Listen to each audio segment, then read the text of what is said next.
Driving through western Jamaica, the destruction multiplies. Town after town, miles apart, and we still don't know just how deadly this storm was.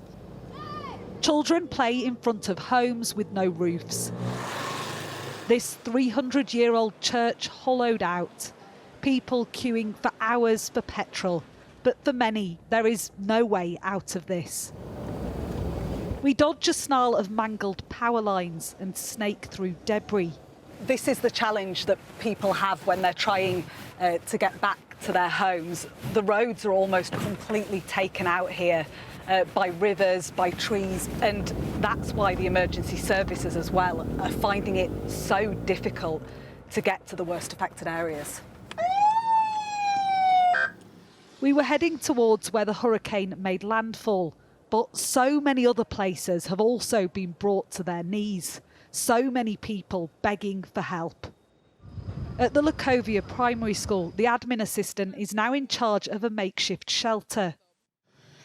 I've never seen this in my entire life, and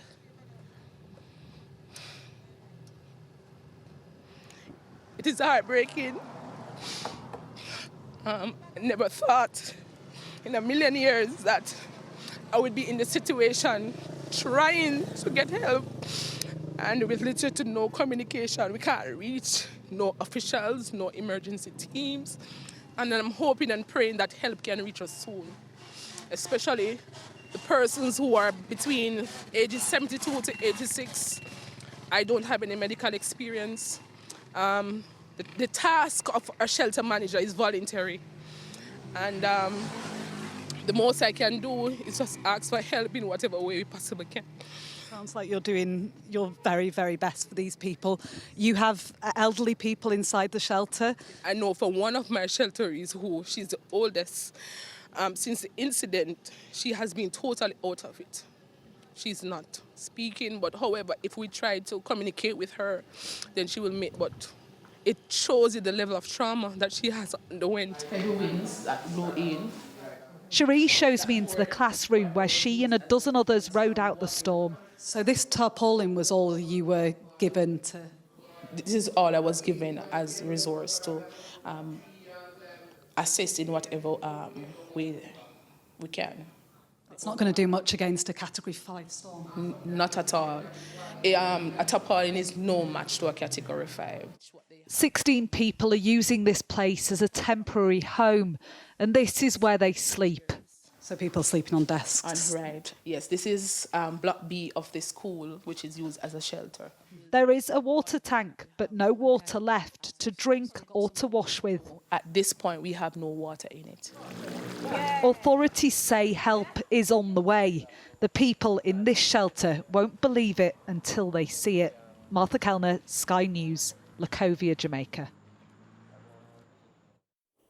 And Martha has this update from one of Jamaica's most badly hit areas. I'm in the town of Lacovia in the western part of Jamaica, which is the worst affected area from Hurricane Melissa.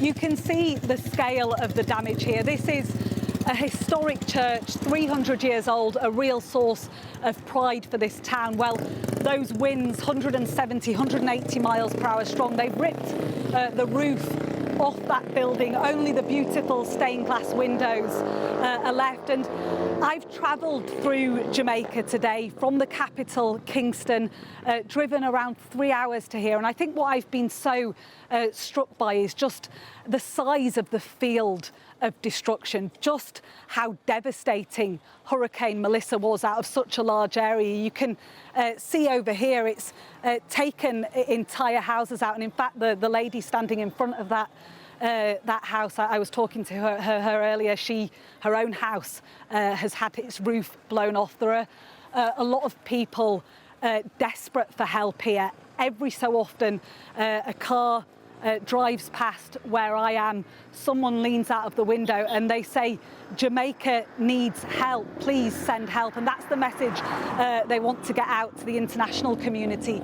The people over here, they've been taking shelter in a primary school, that building with the corrugated iron roof, some of them sleeping on wooden chairs, on benches which are usually used by children